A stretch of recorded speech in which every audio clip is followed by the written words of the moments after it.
Even though the U.S. is on track to add the most jobs in a single year since 1999, cumbersome regulations are being blamed for getting in the way of creating even more jobs. Steve Leisman takes a look now at how licensing requirements impact hiring.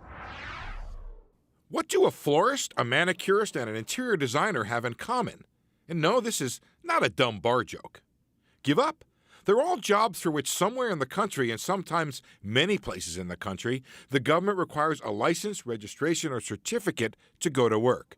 And yeah, in some states, even bartenders need a government-sanctioned piece of paper. Licensing, certification, and registration requirements have soared from 5% in 1950 to now covering a third of all U.S. workers.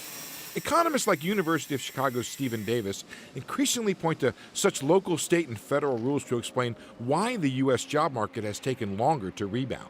New business formation, job-to-job mobility, recovering from a lost job, growing businesses in a way that they could hire other people. All of these things are constricted and restrained by unnecessary occupational licensing restrictions. Now, economists don't dispute the need for training and education, especially when it comes to jobs like nurses or paramedics, where the providers take your life in their hands.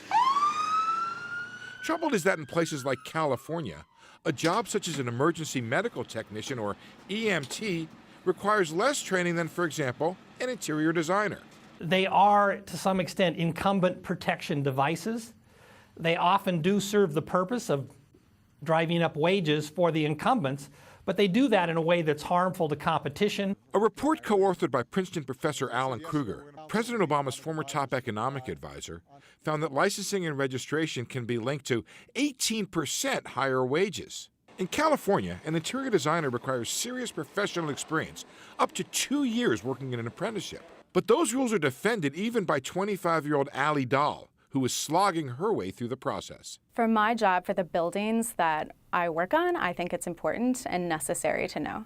Dahl says an interior designer working on a public space like a hospital has to know the rules to keep the public safe. But the economist would question whether all those requirements are more about making the public safe from bad providers or the profession safe from competition. For Nightly Business Report, I'm Steve Leisman.